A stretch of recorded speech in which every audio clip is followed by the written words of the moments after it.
আজ আমি চুল কেটে দিলাম, কিন্তু কেন? এই কোশ্চেনটা হয়তো তোমাদেরও মনে আসছে। তো চলো প্রথম থেকে সব শেয়ার করব। হ্যালো এভরিওয়ান, আমার নাম হলো দীপা আর ইটস দীপা ব্লগে অনেক অনেক ওয়েলকাম।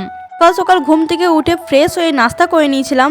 মায়ের কিছুদিন ধরে শরীরটা একটু খারাপ লাগছিল, তার জন্য আমি ভাবলাম প্রথমে মাকে ডক্টর দেখিয়ে আসি। মাকে আমি নিয়ে যাবো আমার স্কুটিতে করে। আমাদের যদি শরীর খারাপ হয় ইয়া কিছু কিনতে হয় তাহলে আমাদেরকে কুণ্ঠিত মার্কেট যেতে হয়, কারণ আমাদের গ্রামে হসপিটাল নেই। দেখো বন্ধুরা, আমার মা পুরোপুরি রেডি হয়ে গেছে আর আমিও রেডি হয়ে গেছি। আর কুণ্ঠিত মার্কেট যেয়ে আমি একটা ভিডিও ক্লিপ নিতে পাইনি, কারণ অনেক বেশি ভিড় ছিল। প্রথমেই তো আমি আইব্রো করে নিয়েছিলাম, আর মায়ের জন্য কিছু সামান নিয়েছিলাম আর আমার জন্য কিছু সামান নিয়েছিলাম। প্রথমে যে আমি মাকে ডক্টর দেখিয়েছিলাম, মাকে ডক্টর দেখিয়ে আমি গেছিলাম জামা কাপড়ের দোকানে, যেখানে মাকে আমি কিনে দিয়েছি দুটো ব্লাউজ। আর দেখেছো বন্ধুরা, মাকে কতগুলো ওষুধ দিয়েছে। কে 4-5 রকমের ওষুধ দিয়েছে। মা নিয়েছিল সিঁদুর আর আমি নিয়েছিলাম রাবার, নিয়েছিলাম একটা নেল পলিশ আর নিয়েছিলাম গোলাপ জল, নিয়েছিলাম একটা নাকের। তো বাস এতগুলো আমি জিনিস নিয়েছিলাম। তারপর কি আমার হঠাৎ মন হলো চুল কাটবার, কারণ লাস্টে চুলটা এতটা বেশি ড্যামেজ হয়ে গেছিলো যে কি বলবো। তো মাকে জিজ্ঞেস করলাম, তো মাও বললো যে হ্যাঁ কেটে নে, খারাপ হয়ে গেছে।